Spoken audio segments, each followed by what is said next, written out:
Car exchange, mobile exchange, ये एक scheme के बारे में आपने ज़रूर सुना होगा। ज्वेलरी कंपनी ने भी कुछ इसी तरीके से एक्सचेंज स्कीम का प्रोग्राम लाया है, जिसको हम कहते हैं एक्सचेंज योर ओल्ड गोल्ड। ये काफ़ी बड़ा ग्रोथ इंजन बना है इस ज्वेलरी सेक्टर की कंपनीज़ के लिए, स्पेशली जो भी बड़ी कंपनी है। आप देखोगे, आप बात कर लीजिए टाइटन की बात कर लीजिए, सेनको की बात कर लीजिए या कल्याण की बात कर लीजिए। इस ओल्ड गोल्ड एक्सचेंज स्कीम की आप बात कर लीजिए तो पास्ट में कुछ वक्त पहले की बात है, इस सेगमेंट में, इस सेक्टर में काफ़ी ज़्यादा एक बेरिश सेगमेंट सा डेवलप हुआ था, नेगेटिव सेंटिमेंट सा डेवलप हुआ था, जिसकी वजह से काफ़ी सारे इन्वेस्टर्स ने सेल ऑफ किए थे इस स्टॉक्स में। इस सेक्टर के स्टॉक्स की बात है वहाँ। रीज़न ये था कि आप देखोगे गोल्ड की प्राइसेस काफ़ी ज़्यादा हाई थी। एंड जब भी प्राइसेस काफ़ी ज़्यादा हाई हो जाता है तो एज ए इन्वेस्टर जब हम बाई करने जाते हैं, एज ए रिटेल इन्वेस्टर की हम बात कर लीजिए, जब भी हम किसी भी ज्वेलरी शॉप में जाते हैं या कोई भी बड़े ऑर्गेनाइज्ड प्लेयर के पास में जाते हैं, शोरूम में जाते हैं, तो हम ये देखते हैं कि यार प्राइसेस तो काफ़ी हाई है, तो हम अभी अपनी बाइंग को थोड़ी डिफ़र करते हैं, डिले करते हैं, एंड हम बाद में कहीं ना कहीं इस चीज़ को हम बाइंग करेंगे। तो यहीं पे आती है एक philosophy old gold exchange scheme, जिसकी बात हमने शुरू में की थी।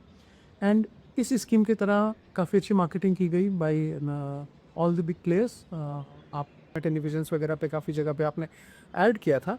तो हम देखेंगे कि इतने नेगेटिव सेंटिमेंट्स होने के बाद भी, काफ़ी करेक्शन होने के बाद भी, एंड आप देखोगे तो इस सेक्टर में गवर्नमेंट ने इम्पोर्ट ड्यूटी भी लगाया था। तो एक वेरियस सेगमेंट भी हो जाता है, फिर लोगों को लगता है कि कहीं ना कहीं इन्वेस्टर्स को भी लगता है कहीं ना कहीं कि आई थिंक मैक्सिमम जो सेल्स पिक आउट होना होता है, रेवेन्यू पिक आउट होना है, वो हो चुका है।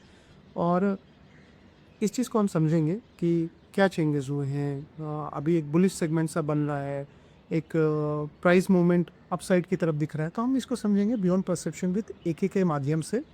तो फर्स्ट ऑफ ऑल इस सिचुएशन को जो मैंने कहा, इसमें सिचुएशन ऐसा है कि कंज्यूमर ने कभी भी ज्वेलरीज को बाय करना एज ए कंज्यूमर, अगर एज ए कंज्यूमर मैं हूँ तो हमने बाय करना कम नहीं किया था, हमने डिक्लाइन नहीं किया था।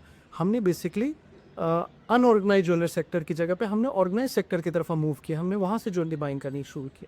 दूसरी बात, बहुत सारे जो बहुत सारे जो इन्वेस्टर्स हैं, मैं रिटेल इन्वेस्टर्स की बात कर रहा हूँ, रिटेल बायर्स की बात कर रहा हूँ, उन्होंने जो अपने घर में जो उनके पास पुराने जो सोने पड़े हुए होते हैं, उस सोने को वो स्टोर्स में लेके जाते हैं, यहाँ पे खड़े उन्होंने एक्सचेंज किया, एंड इससे भी कंपनीज का एक सेल्स ग्रोथ बढ़ा है। जबकि आप देखोगे तो जस्ट अभी पिछले महीने का रिसेंट आप बात कर लो तो अधिक मास का महीना भी गया है, और ये एक ऐसा मंथ है जिसमें ज्वेलरी की बाइंग बिल्कुल भी बहुत कम हो जाती है, इसमें सेल्स काफ़ी डिक्लाइन सब हो जाता है। तो एक ये रीज़न ना है।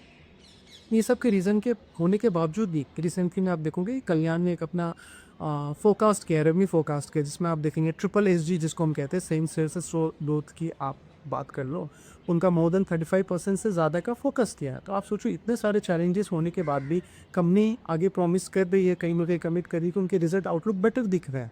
तो it means what, it means यही है कि ये कहानी है अनऑर्गेनाइज से ऑर्गेनाइज सेक्टर की तरफ ने ये स्कीम काफ़ी अच्छा काम कर रही है। ओल्ड गोल्ड एक्सचेंज की बात करें, वो काफ़ी अच्छा स्कीम कर रहा है। अर्निंग फोरकास्ट आगे बेटर आते हुए दिख रहे हैं।